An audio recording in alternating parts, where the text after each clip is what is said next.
I was a 38-year-old college professor, and I taught art, and I had taken a group of students and my wife, and we had gone around Europe, and we had just done a 3-week tour, and this was the next to the last day. And we were in Paris, and at 11 o'clock in the morning I had a perforation of my stomach. When this happened, the pain was the most acute pain I'd ever experienced in my life, and it just dropped me right down to the ground. And so I'm twisting and kicking and moaning and screaming and yelling around on the floor, and my wife called an emergency, called the desk, and they called an emergency service. A doctor came, and he called an ambulance because he knew what was wrong, and they took me about 8 miles across town to the public hospital, to the General Hospital of Paris, where I was taken into emergency, examined by 2 more doctors who knew exactly what was wrong with me, and then they took me away to the surgery hospital, which was a couple blocks away. And I was parked there because there wasn't any surgeon available to do the surgery. And so there I lay for 8 to 10 hours in that hospital with no medication, no examination, no attention whatsoever, awaiting a surgeon to come to give me this operation that was critical. And it's now 8:30 at night. Nurse came in and said that they were very sorry they weren't able to get a doctor for me, and they'd get one the next day. Well, when she said that, I knew that it was over for me. I knew that I was dead. The only thing that was keeping me alive was I didn't want to die. I was scared to death of dying because, as far as I knew, I was an atheist, non-believer, person who lived for the gratification they could get out of the moment, and like dying to me was like the worst. I mean, next to the pain, dying was the worst thing that could happen to you because it was the end of life and there was no more, there wasn't anything else. But when she said that, the idea of trying to exist for another minute, another hour in this pain, it wasn't worth it anymore. I'd been hanging on in the hopes that they told me that they'd get a doctor and do the surgery and open me up and fix the problem inside of me, but when they said they couldn't get one. So I said to my wife, it's time for us to say goodbye because I'm going to die now. And she got up and she put her arms around me. I'm lying in the bed, and she told me how much she loved me, and I told her how much I loved her, and this makes me really sad to think about this. And we made our goodbyes, you know, said those things that you'd say to the, we'd been married 20 years, say all those kinds of things. I can't tell you because I'll just start crying, but she finally sat down because she knew it was over. And I knew. And it was just so hard looking at her, crying like that, and I just closed my eyes. Just let it go. And I went unconscious. I probably was unconscious for a very short while. A few minutes, probably. And I was conscious again. And I looked, opened my eyes and looked, and I was standing up next to my bed. And I knew exactly where I was and what the situation was. I mean, there was no confusion in my mind. I felt more alive, more real than I've ever felt in my life. You know, people ask me, you know, were you a ghost? I was just the opposite. Very alive.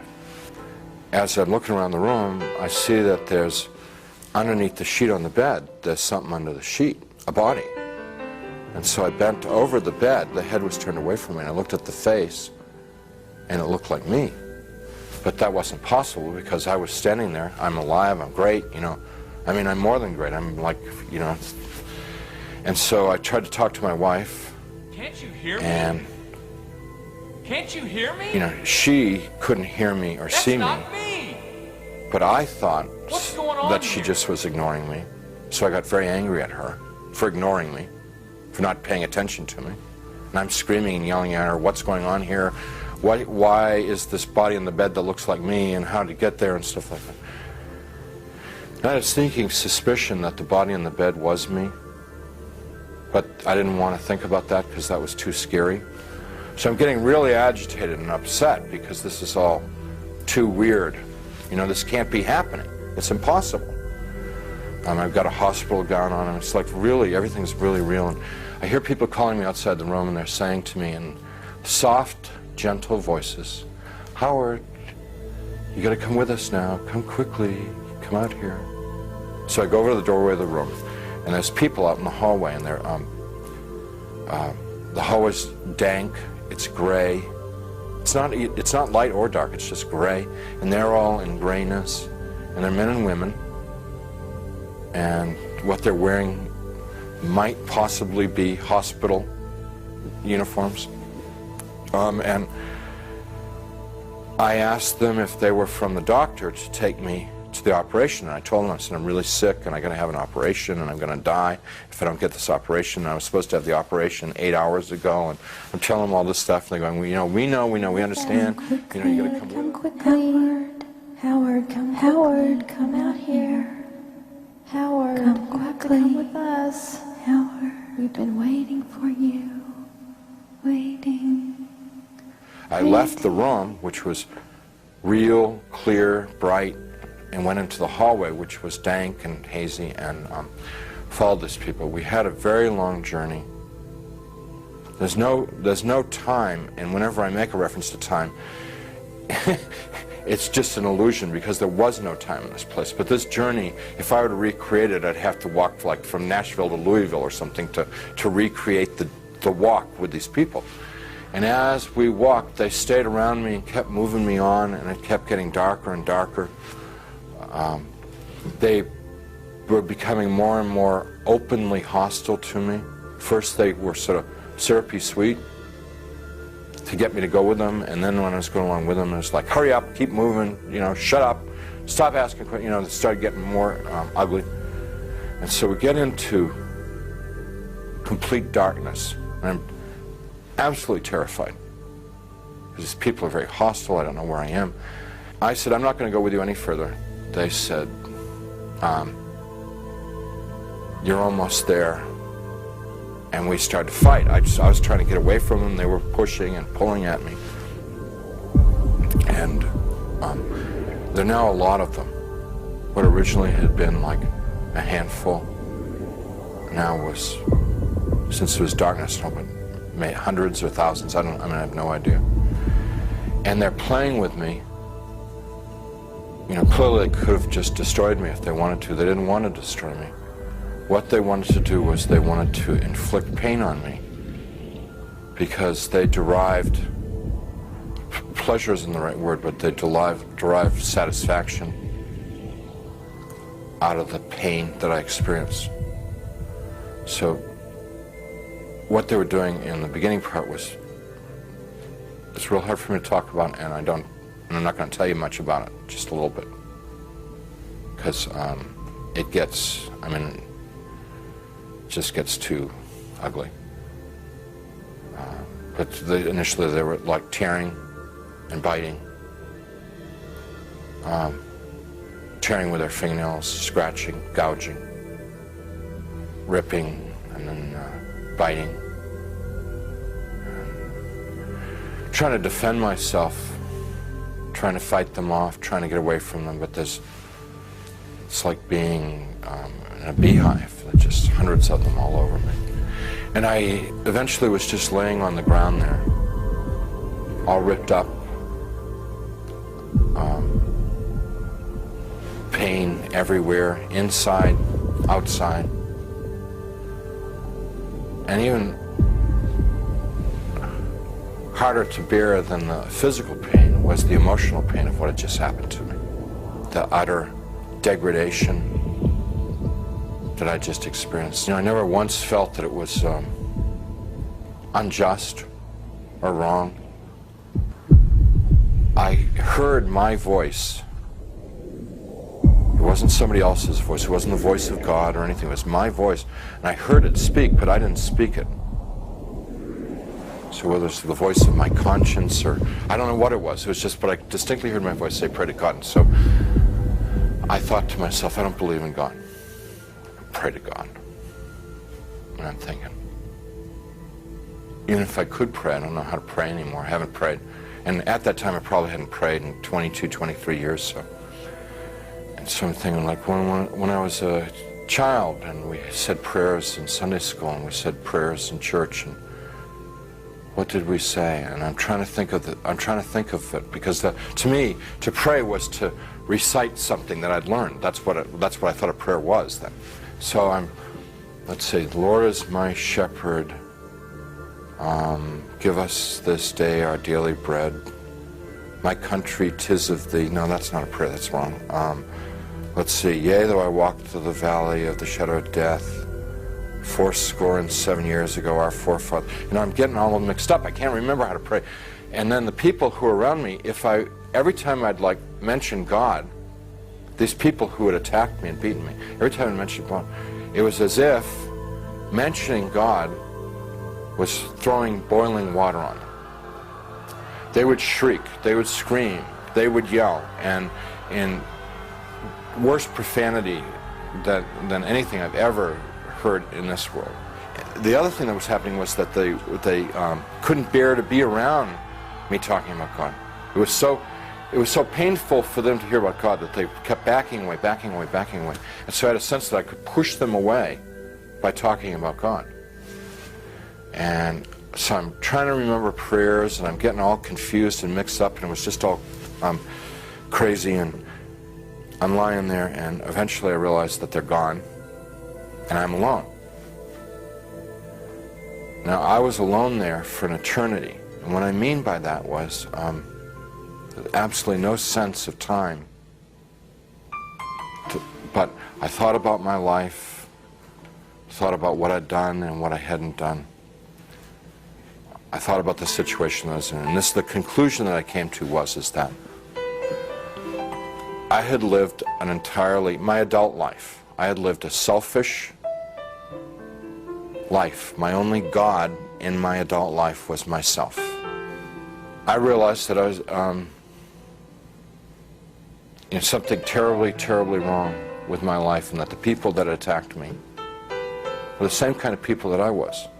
They were not monsters, they weren't demons. They were people who had missed it. The point of being born and being alive in this world. They'd missed it, and they'd lived lives of selfishness and cruelty. And now we're in a world where there was nothing else. There was nothing but selfishness and cruelty, and they were doomed to inflict that upon each other and upon themselves, probably forever and ever and ever and ever, without end. And now I was a part of it. And it seemed like, although I didn't want to be there, it seemed like probably the right place for me to be. There was a sense of like, this is what I deserve, because this is what I lived. You can't imagine how emotionally painful that was. And I'm lying there for time without end, thinking about my fate. And in the back of my mind comes up an image of myself as a child, sitting in a Sunday school classroom, singing, Jesus Loves Me. I could hear in my mind, Jesus loves me, la la la, Jesus loves me, la la. And as I recalled myself singing it and I could hear myself as a child singing it. More important than anything else was that I could feel it in my heart that there was a time in my life when I was young and innocent, when I believed in something good, when I believed in something other than myself, when I believed in someone who was all good, all powerful, who really, really cared about me. And I knew that I wanted that back, that which I had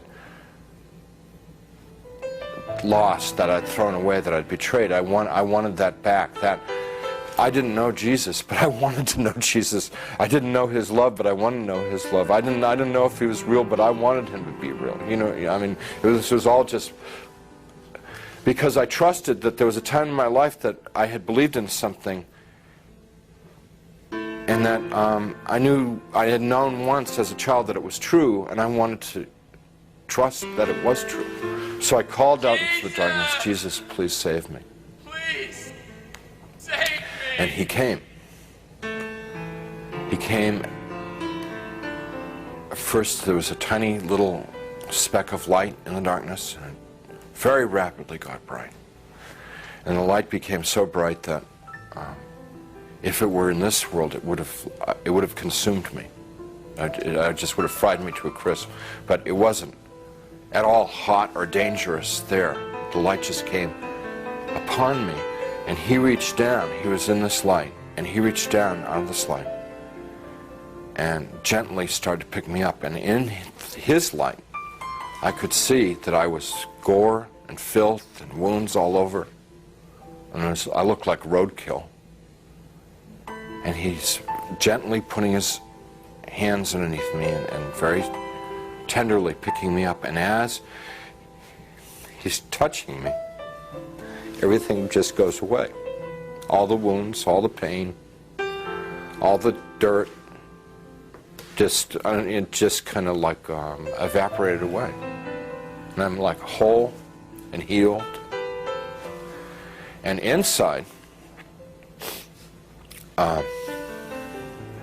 just filled with his love, which I wish I could be more articulate about. It's so frustrating not being able to tell people about it, because you know, it's the best thing that ever happened to me in my life. I mean, it's like it's the everything. You know, it's the all of life is to know that love.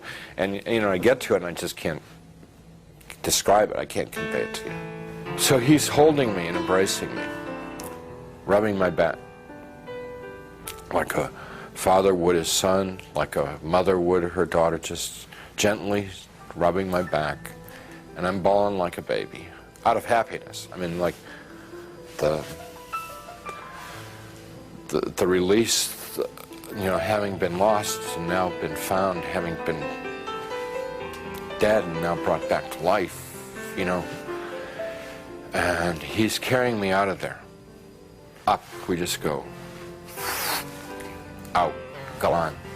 And we're moving towards a world of light, and I began to have thoughts of tremendous shame that I've been so bad.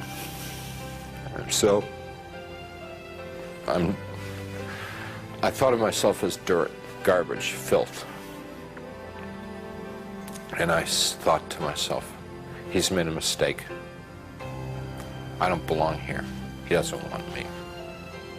You know, it's like the shame of, like, how could he care about me? You know, why me?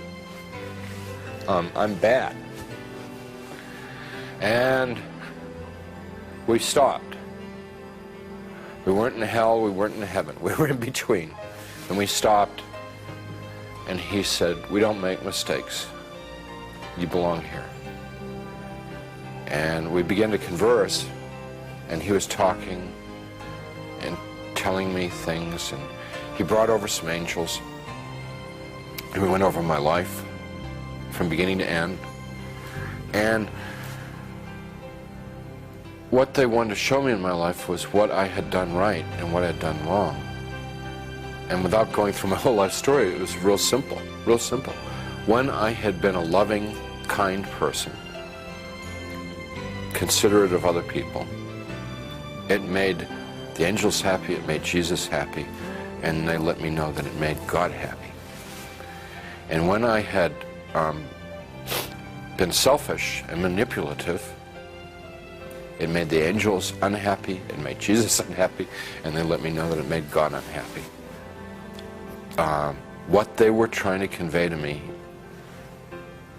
in a nutshell, was my whole purpose of my existence had been to love God, love my neighbor as myself. That's why I had been created. That's what I was in this world to do and to learn. And I had failed. They told me that I had to come back to this world and I got real upset because I wanted to go to heaven. What they told me about heaven, it's like the most fun, most interesting. I mean, it's the most wonderful place. I mean, everybody would want to go to heaven, and I wanted to get there. And they said that I wasn't ready, I wasn't fit, that it wasn't my time to go to heaven. It was my time to come back to this world and try and live the way that God wanted me to live, the way God had created me to live in the first place. I told them, Jesus and the angels, that I couldn't live in this world without them. And I said that I would have, my heart would break to send me back to this world, because they'd be there and I'd be here. And they said to me, you don't get it? What is the matter? We were showing you all this, we would explain to you. We've always been there. We always have been there. We've always been with you all this time. And you've never been alone down there. And I said, you've got to let me know that you're around once in a while. So they said, if I prayed and confessed my sins to God, gave what I had, and what they meant by what I had was gave my worries, my cares, my hopes, my dreams, just gave it all up to God. That there would be times when they would be there, and I would know in my heart that they were there. Wouldn't necessarily see them or hear them, but I would feel the love like I'd felt it then. And I said, if you will assure me that there are times when I can know that love, I could live in this world. And they said that they would do that, and with that they sent me back. After the experience, the nurse who had been in the room a few minutes before and said they couldn't find a doctor, and they'd try and get one the next time, she came running back to the room and she said, a doctor's arrived at the hospital, which was like, this is all pretty miraculous stuff, because this is now like 9:30 at night, around 9:30 at night. She said, doctor's arrived at the hospital and we're going to do surgery on you right away. And some orderlies and people came in and they threw my wife out of the room. And it was very disturbing because I was trying to tell them and I wanted to tell my wife what had happened to me. So when I passed my wife in the hall on the gurney on the way to the surgery, I said, everything's going to be great. And she just started bawling because she thought like that was like a dying man, you know. You know. Strange thing about the experience is the memory hasn't dulled at all. It's real intense. And I don't know, it stays intense. And I believe that one of the reasons that God gave me this experience so that I would have an opportunity to share it with someone. I don't know who, I never know who, but I would have the opportunity to share it with somebody so that it could be of help to them.